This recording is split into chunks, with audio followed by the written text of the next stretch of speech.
ایسے دل میں اللہ کی محبت آ ہی نہیں سکتی جس میں نیگیٹیوٹی ہو. ہر جگہ سٹارٹ میں، مڈ میں، اینڈ میں اللہ ہے. وجہ یہ ٹریننگ ہے کہ صرف اللہ سے محبت کرو. وہ جو پاکیزہ ایک محبت ہے، اللہ کے محبت کو اٹین کرو، اس کو گول بناؤ. اللہ ہی رب ہے جو بناتا بھی ہے، ذمہ بھی لیتا ہے، نرش بھی کرتا ہے، نظر بھی رکھتا ہے. رب وہ ذات ہے کہ جو کچھ بھی کرے گا اس کو چیلنج نہیں کیا جا سکتا. کچھ لے لے، کچھ دے دے، ٹھیک ہے، کسی کو جلدی بلا لے، کسی کو زندگی دے دے، کسی کو کم دے دے، کسی کو زیادہ دے دے. وہ رب ہے. میرا رب تو وہ ہے، میرا الہ تو وہ ہے جس نے مجھے بنایا. فہو یہدین، اور وہ ہے جو مجھے گائیڈ کرتا ہے. ٹھیک ہے، بنا کے چھوڑ نہیں دیا. شر کی، برائی کی یا ویکنس کی نسبت اللہ کی طرف نہیں کرنی چاہیے. دیکھیں، بیماری پہ ابراہیم السلام نے یہ نہیں کہا جب وہ مجھے بیمار کرتا ہے تو شفا بھی وہی دیتا ہے. انہوں نے کہا نہیں، جب میں بیمار ہوتا ہوں تو شفا وہ دیتا ہے. ابن تیمیہ نے کہا کہ what can my enemies do to me؟ میرے دشمن میرا کیا کر سکتے ہیں؟ wherever I go I take my jannah with you. جنت اللہ کی محبت ہی ہے نا. if they expel me، اگر وہ مجھے نکال دیتے ہیں تو یہ میرے لیے سیاحت ہے، ذکر کروں گا، اللہ کی کریشن دیکھوں گا. اگر یہ مجھے جیل میں بند کر دیتے ہیں، یہ میرے لیے سولیٹیوڈ ہے، تنہائی ہے، اس میں بھی اللہ کو یاد کروں گا. اگر یہ مجھے مار دیتے ہیں تو میرے لیے شہادت ہے. So what can my enemies do to me؟ تو یہ ایسا انسان جس کو ہاتھ ہی کوئی نہیں لگا سکتا. کیوں نہیں لگا سکتا؟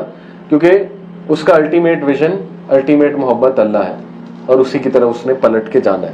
تو دیکھیے یہ کس قسم کے آؤٹ کمز ہیں جو انسان کو امپاور کرتے ہیں. پھر there is no negative emotion left in your life because this ilah has filled it for you. اللہ سے محبت میں جیسے جیسے انسان بڑھتا جاتا ہے اس کے نیگیٹو ایموشنز ریموو ہوتے جاتے ہیں. کیونکہ ایسے دل میں اللہ کی محبت آ ہی نہیں سکتی جس میں نیگیٹیوٹی ہو. تو آٹومیٹک ہے، جیسے جیسے محبت اللہ کی دل میں بڑھتی جائے گی وہ جو دوسری چیزیں ہیں وہ نکلتی جائیں گی. جیسے ابن قیم نے کہا نا کہ قرآن اور میوزک ایک دل میں نہیں رہ سکتے. مجھے ایک بندہ آپ دکھا دیں، ابھی تک میں چیلنج کرتا رہتا ہوں لوگوں کو، جو قرآن بھی بہت سنتا ہے، میوزک بھی بہت سنتا ہے. ہو ہی نہیں سکتا، کیونکہ اس میں سے ایک چیز نے دوسرے کو نکال دینا ہے. اسی طرح اللہ کی محبت اس دل میں نہیں آ سکتی، ٹھیک ہے، جس کی محبت باقی چیزوں سے جڑی ہے. ہیونگ سیڈ اٹ، دیکھیں اس کا یہ مطلب نہیں انسانوں سے محبت نہیں کر سکتے. پروفٹ صلی اللہ علیہ وسلم کو اپنی وائف سے بہت محبت تھی.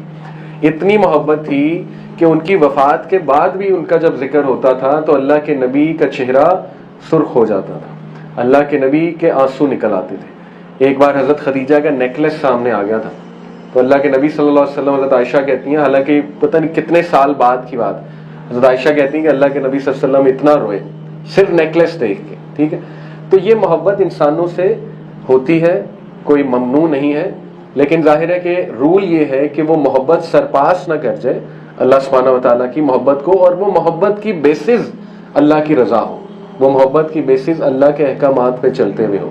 تو پھر ہاں وہ محبت بہت اچھی محبت ہے جو انسانوں کے دل میں اللہ بھر دیتا ہے. اور بھری ہے اللہ نے، ماں کے دل میں بچے کے لیے ہے، بہن کے دل میں بھائی کے لیے ہوگی، بھائی کے دل میں ہوگی، رائٹ. یہ all these sorts of love, اس میں کوئی مسئلے نہیں ہیں. جہاں تک لفظ اللہ، اس کے فونیٹک میریکلز ہیں. اب دیکھیے کہ یہ جو لفظ ہے نا، یہ اتنا یونیک ہے، اس کی ٹون، اس کا ساؤنڈ اتنا یونیک ہے کہ it is the only word. آپ دیکھیں نا، لا الہ الا اللہ، اس کے لیے لب موو نہیں کرنے پڑتے. باقی جو حروف ہیں ان کے لیے لب کو موو کرنا پڑتا ہے. مے بی یہ اس لیے ہے، کچھ اسکالرس کہتے ہیں کہ موت کے ٹائم پہ انسان کے لب بھی نہ ہلے تو کم از کم زبان سے یہ الفاظ نکل آئے. لیکن اس سے بھی انٹرسٹنگ بات یہ ہے کہ لفظ اللہ واحد لفظ ہے دنیا کا جس کا ایک ایک لفظ آپ مٹاتے جائیں، ایک ایک جو اس کا لیٹر ہے، پھر بھی اٹ میکس پرفیکٹ سینس. کیسے؟ دیکھیں، لفظ اللہ میں سے الف ہٹا دیں، کیا بنا؟ للہ. للہ میکس پرفیکٹ سینس.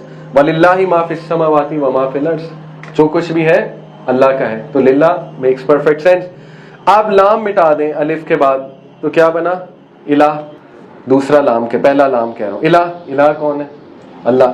آپ جو ہے وہ فرسٹ ٹو لیٹرز مٹا دیں، الف اور لام دونوں مٹا دیں، کیا بنا؟ لہو. لہو ما فی السماوات وما فی الارض. لہو بھی کس کی طرف اشارہ ہے؟ اللہ کی طرف. It makes perfect sense. آپ تینوں مٹا دیں، الف لام لام، کیا بچا؟ ہو، کل ہو اللہ احد، پھر بھی کون ہے؟ ہو، اللہ. تو یہ واحد ورڈ ہے سبحان اللہ، یہ اتنا عظیم نام ہے اللہ سبحانہ و تعالیٰ کا کہ it makes perfect sense in every way. ٹھیک ہے، اور ایسا ورڈ آپ کو نہیں ملے گا. پھر یہ ورڈ ہماری زندگی کا ایسے حصہ ہے، اللہ سبحانہ و تعالیٰ کی یاد وہ امپرنٹ ہے ہماری سول پہ، اس کی چھاپ لگی ہوئی ہے. ٹھیک ہے، اس سے چھٹکارا نہیں پایا جا سکتا. یہ لفظ اذان اور اقامہ میں سب سے پہلا لفظ اللہ اکبر ہے، لاسٹ ورڈ بھی اللہ اکبر. شروع بھی زندگی وہیں سے ہوئی، اینڈ بھی زندگی وہیں سے ہوئی. دا لاسٹ ورڈ ان لا الہ الا اللہ از اللہ. صلاح میں پہلا ورڈ، نماز شروع کرتے ہوئے پہلا ورڈ اللہ ہے. مڈل میں رکوع میں جاتے ہوئے سمیع اللہ لمن حمیدہ، وہاں بھی اللہ ہے. نماز جب اینڈ ہوتی ہے السلام علیکم ورحمۃ اللہ، وہاں بھی اللہ ہے. ہر جگہ سٹارٹ میں، مڈ میں، اینڈ میں اللہ ہے. وجہ یہ ٹریننگ ہے کہ صرف اللہ سے محبت کرو، وہ جو پاکیزہ ایک محبت ہے، اللہ کے محبت کو اٹین کرو، اس کو گول بناؤ. اور ایوری موومنٹ آف دا صلاح از ود دی ورڈ اللہ. نماز کی ہر موومنٹ اللہ کے نام سے ہے، اور وہ بھی ہماری ٹریننگ ہے کہ جب نماز کی ہر موومنٹ اللہ سے ہے تو زندگی کی بھی ہر موومنٹ اللہ سے ہونی چاہیے. یہی تو نماز ہے. تو نماز سے وہ فائدہ نہ اٹھانا، رائٹ؟ تو پھر ظاہر ہے نماز ایک عبادت نہیں ہے، عادت ہے. جیسے ایک اسکالر کہتے ہیں نا، اگر تم نماز پڑھتے ہو اور تمہاری عادات چینج نہیں ہو رہی ہیں، فرق نہیں پڑ رہا ہے، تو پھر وہ بس ایک عادت ہے. جیسے کئی لوگ عادتاً نماز پڑھتے ہیں، تو وہ عبادت بناؤ اس کو، نماز کو. پھر آپ دیکھیے کہ سبحان اللہ 2 رکعت نماز میں لفظ اللہ 26 بار آتا ہے. 11 بار تکبیر میں، 2 بار سمیع اللہ میں، 1 بار اعوذ باللہ میں، اور اگر دوبارہ پڑھیں اعوذ باللہ 4 times in 2 recitations of الفاتحہ، 4 بار سورہ فاتحہ میں، 4 بار تشہد میں، 2 ٹائم درود میں، 2 ٹائم سلام میں. 26 بار آپ کی یاد دہانی کروائی جا رہی ہے کہ all that matters is اللہ. تو اس سے بہترین ٹریننگ نہیں ہو سکتی سبحان اللہ اللہ کی محبت میں. اس لیے یاد رکھیں، اللہ کی محبت لینی ہے تو اللہ کو نمبر 1 جانیں، نمبر 2 اللہ سبحانہ تعالیٰ کی عبادت کریں. لفظ رب جو ہے وہ بھی اللہ کا بہت عظیم نام ہے، جو کہ تقریباً 2200 بار قرآن میں استعمال ہوا ہے، 2200 times لفظ رب. رب جو ہے اس کے کئی معنی ہیں، میں آپ کے سامنے رکھتا ہوں. نمبر 1 ہی ہو کریٹس، ایسی ہستی جو بناتا ہے، برنگز اپ، نرش کرتا ہے، فاسٹر کرتا ہے، کیئر کرتا ہے. دنیا میں کوئی چیز رب نہیں ہو سکتی. ایپل نے ایک فون بنایا، ٹھیک ہے، ایپل کریٹر ہے. اس کے بعد میں نے پرچیز کر لیا، ایپل بری ذمہ ہو گیا. میں اس کو توڑوں، پھینکوں، جو مرضی کروں، اس میں ایپل بری ذمہ ہے. اللہ ہی رب ہے جو بناتا بھی ہے، ذمہ بھی لیتا ہے، نرش بھی کرتا ہے، نظر بھی رکھتا ہے. ٹھیک ہے، تو یہ رب ہے. گارڈین، رکھوالا، ہر وقت رکھوالی کرتا ہے، ہر وقت نظر رکھے ہوئے ہیں. یہ الگ بات ہے کہ ہم دیکھتے نہیں، ہم ریئلائز نہیں کرتے. پیٹرن ہے، پیٹرن کا مطلب ہوتا ہے مولا، یعنی مدد کرنے والا ہے. ایسی ہستی جس کی طرف دوڑ کر جایا جائے، جیسے ماں کی طرف دوڑ کر جاتے ہیں.